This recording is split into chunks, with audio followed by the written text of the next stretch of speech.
Hello friends, welcome back to మన దేశీ ఫోర్నియా.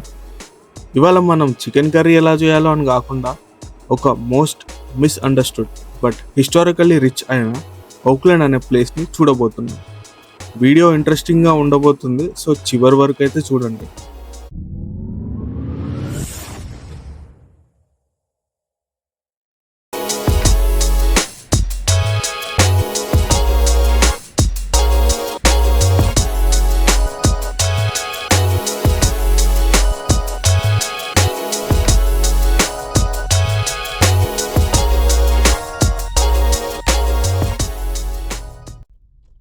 ఈ Oakland గురించి చెప్పాలంటే క్రైమ్ రేట్స్లో ఈ సిటీ యుఎస్లో టాప్ 10లో ఉంటుంది. ఈ ప్లేస్లో చాలా వైలెంట్ క్రైమ్స్, దొంగతనాలు జరుగుతాయి. అలాగని సిటీ మొత్తం అలానే ఉంటుంది అనుకోకండి. కొన్ని ఏరియాస్లో మాత్రమే క్రైమ్ రేట్ ఎక్కువ అండ్ చాలా డేంజరస్. ఈ సిటీలో కొన్ని ఏరియాస్ సేఫే అండ్ కొంచెం బెటర్ అనుకోవచ్చు. ఇక్కడ గవర్నమెంట్ కూడా క్రైమ్ తగ్గించడానికి చాలా ఎఫర్ట్స్ పెడుతుంది. క్రైమ్తో పాటు హోమ్లెస్నెస్ అనే పెద్ద ఇష్యూని కూడా డీల్ చేస్తుంది. అసలు హోమ్లెస్నెస్ అంటే ఏంటి? హోమ్లెస్ పీపుల్ అంటే ఎవరో తెలుసుకుందాం. హోమ్లెస్ పీపుల్ అంటే వీళ్ళకి ఇల్లు వాకిలి ఏమీ ఉండదు, తినడానికి తిండి ఉండదు, సరిగా బట్టలు ఉండవు, ఏది దొరికితే అది తింటారు, ఎక్కడ పడితే అక్కడ పడుకుంటారు, చాలా ఘోరమైన బతుకుతూ ఉంటారు. అసలు వీళ్ళు ఇలా అయిపోవడానికి చాలా కారణాలు ఉన్నాయి. అందులో ఒకటి పేదరికం అయితే ఇంకోటి మత్తుకి బానిస అవ్వడం. చాలామంది వాళ్ళ ఫ్యామిలీ ప్రాబ్లమ్స్ వల్ల, మెంటల్ ఇష్యూస్ వల్ల లేదా జాబ్ పోవడం వల్ల ఆ స్ట్రెస్ తట్టుకోలేక మత్తుకి బానిసై జాబ్స్ చేయకుండా ఫ్యామిలీస్ని వదిలేస్తారు. లాస్ట్కి ఫైనాన్షియల్ స్టెబిలిటీ లేక హోమ్లెస్గా మారుతారు.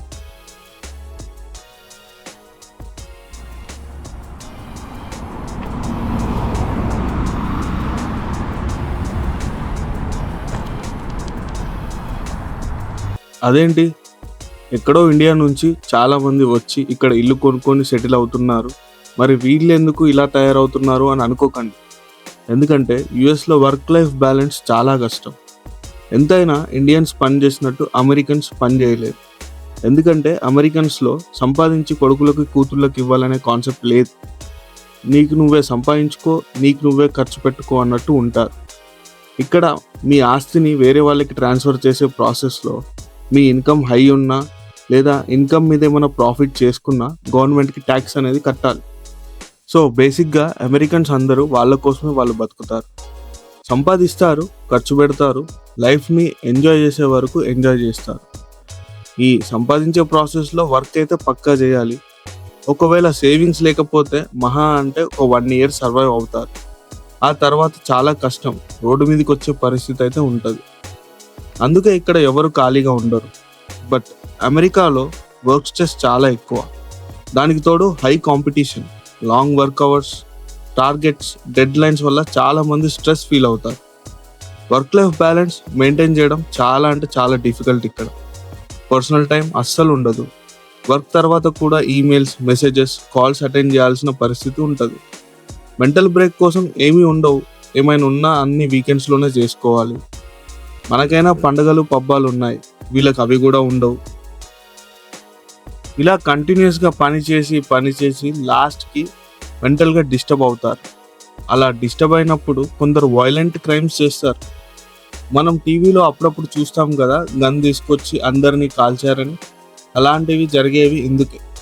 గన్ కల్చర్ కూడా చాలా ఎక్కువ. అది కూడా వన్ ఆఫ్ ద రీజన్ ఇలాంటి క్రైమ్స్ జరగడానికి. బట్ ఈ వర్క్ స్ట్రెస్ అనేది అన్ని కంట్రీస్లో ఉంటాయి కదా అని అనుకోవచ్చు. బట్ ఇక్కడ వర్క్ లైఫ్ చాలా డిఫరెంట్. ఎందుకంటే ఇండియాలో అనుకో, ఒక పాల ప్యాకెట్ కావాలి అంటే 2 అడుగులు వేస్తే అయిపోతుంది. ఇక్కడ మాత్రం ప్రతిదానికి కార్ అనేది ఉండాలి. ఎందుకంటే ఇక్కడ సిటీస్ అన్నీ ఒక ప్లాన్ ప్రకారం ఏది ఎక్కడ ఉండాలో ముందే డిసైడ్ అవుతారు.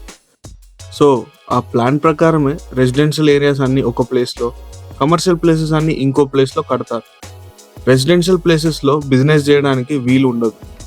మన దగ్గర అనుకో, గల్లీకో షాప్ ఉంటుంది, ఇంటికి వచ్చి మరీ కొన్ని అమ్ముతారు. ఇక్కడ అలా ఉండదు. మనకి ఏదైనా కావాలి అంటే పక్కా కార్ తీయాల్సిందే. అలా కాదు అని డౌన్ టౌన్లో లేదా సిటీ సెంటర్లో ఉండాలి అనుకుంటే మాత్రం ఆ ప్లేస్లో రెంట్స్ $2,000 నుంచి $3,000 ఉంటాయి. లేదు సిటీకి కొంచెం దూరంగా ఉండాలి అనుకుంటే మాత్రం మనం మళ్ళీ ఇక్కడికి ఏదైనా కొనుక్కోవాలంటే కార్ తీయాల్సిందే. ఇక్కడ పబ్లిక్ ట్రాన్స్పోర్ట్లో పోతే చాలా లేట్ అవుద్ది. సో మనకి కార్ అయితే పక్కా ఉండాలి.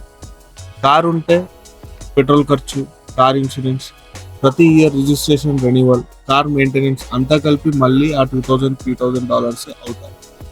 సో పక్కన ఉన్న, దూరంగా ఉన్న, ఎక్కడ ఉన్నా సరే మన పాకెట్ నుంచి డబ్బులు ఖర్చు అయ్యేలా ఇక్కడ సిస్టమ్ అనేది డిజైన్ చేశారు. అండ్ అదే కాదు, ఇక్కడ రూల్స్ కూడా చాలా స్ట్రిక్ట్గా ఉంటాయి. మనకి సిబిల్ స్కోర్ ఎలా ఉంటుందో వీళ్ళకి క్రెడిట్ స్కోర్ అనేది చాలా ఇంపార్టెంట్.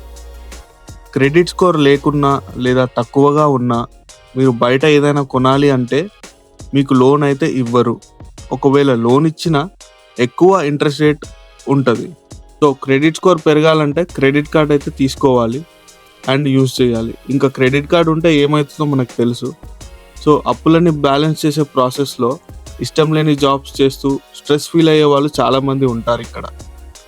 ఇండియాలో ఒక 1 lakh ఉంటే అట్లీస్ట్ కొన్ని మంత్స్ తినడానికైనా ఉంటుంది. అండ్ ఇండియాలో నెలకి 12 లక్షలు సంపాదించే వాళ్ళు ఉన్నారు, సంవత్సరానికి 6 లక్షలు సంపాదించే మిడిల్ క్లాస్ వాళ్ళు కూడా ఉన్నారు. అమెరికాలో కూడా సేమ్ అలానే ఉన్నారు. ఇక్కడ 1 lakh 2 months రెంట్కి కూడా సరిపోదు. కొన్ని స్టేట్స్లో అయితే మంత్కి 2 lakhs ఉంటుంది రెంట్. సో ఇక్కడ జాబ్ పోతే కొంచెం కష్టమే. కొందరు ఇంకా ఏం చేయలేక లైట్ తీసుకొని అలా హోమ్లెస్గా మారుతారు.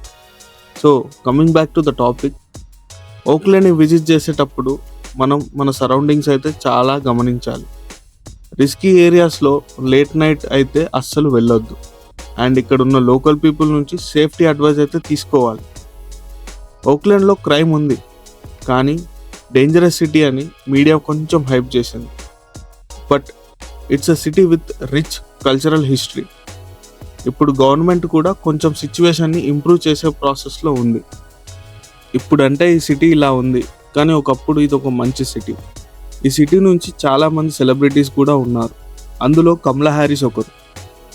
సో ఇది ఫ్రెండ్స్ మన వీడియో ఓక్లాండ్ గురించి. ఈ వీడియో ద్వారా యుఎస్ఏ గురించి మీకు మరిన్ని కొత్త విషయాలు తెలిసాయని అనుకుంటున్నా. అండ్ ఈ హోమ్లెస్నెస్ గురించి మీ ఒపీనియన్ ఏంటో కమెంట్ చేయండి. ఈ వీడియో నచ్చితే లైక్, కమెంట్ అండ్ సబ్స్క్రైబ్ చేయడం మాత్రం మర్చిపోకండి. మరిన్ని కొత్త ఇంట్రెస్టింగ్ ప్లేసెస్తో మళ్ళీ కలుద్దాం. అంతవరకు బాయ్.